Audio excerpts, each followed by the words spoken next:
Only Murders in the Building is over halfway through its third season now. At this point in the previous 2 seasons, we had already encountered the killer at least once, so I thought, why not try and solve the mystery for them 4 podcast episodes early?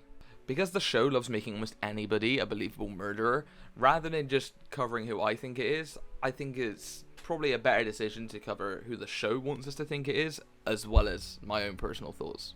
Obviously, there's been 6 episodes so far, so spoiler warning for the first 6. Spoilers.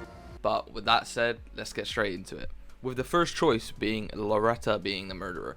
Now, I think the show is definitely setting up, or trying to make us believe that she is the murderer. The trailers were very obviously making her seem guilty. Many of the shots used within the trailers are ones we have already seen, but she gets so much more screen time within that trailer than all the other side characters, almost leveling the amount that Ben gets. I also feel like this is a bigger actor, so I guess they want her having more screen time, making her the perfect candidate. As of episode 6, she is the leading suspect, as Oliver found a very full notebook with pictures and newspaper clippings of Ben within it, inside her personal library. This show tends to do this many times, making different people seem suspicious at different times, so this is subject to change potentially, but she is definitely made to seem like the murderer so far. Because of that, I don't think she will be, but that's kind of where they're leading us down right now. Now, in my personal opinion, I actually think the murderer is going to be Tobert. I mean, since episode 1 I was thinking it was him, just because of trends and how he only had one scene, and to be honest, they rarely show the killer that much early in the season. My thoughts on this have only grown throughout the season as well. Now, first of all, he has motives in my head when comparing it to other people. Like, for one, he told Mabel during episode 5 that he is ready to settle down, meaning he doesn't want to do all this traveling, and he kind of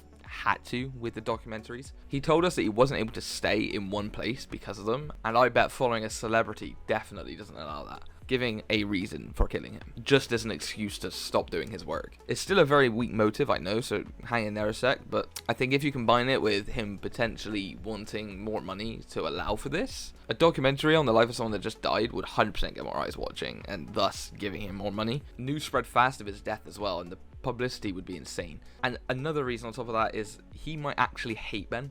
So far, we've only seen him be horrible to people. Yes, Charles says it's his fault for causing childhood trauma and that Ben isn't that bad a person, but Ben was still horrible to everyone else from what we are told and what we see on the screen. We haven't seen any perspective of Tobert with Ben that much as well, so we don't know how their relationship was. Tobert is someone that would also experience that on the regular if he was also getting abused, and rage and revenge can be strong motives. For me, these reasons combined just instantly make him the ideal killer for me. Thinking of it from a show perspective too, we have already had a killer who was a love interest, and episode 6 was all about this dilemma and clearing Joy of suspicion. Right now, all of that is on Loretta, which makes Tobert kind of go unnoticed. And the fact that we have already had a love interest be the killer before throws that scent off him even more. He is also in the process of helping them with the investigation, perfectly arriving on his own to every scene where parts of the crime happened, meaning he can clear up any evidence in the process. We also have not had a male killer, which they made a joke on earlier in this season. Although this isn't any proof to him being the killer, I think it does add to it in some way. To me, it just all screams he is the killer, in my mind, and I'm hoping to get it right this time. I did not guess who the killers were in the first 2 seasons of the show. I was completely miles off, but I actually think I have a good chance with this one.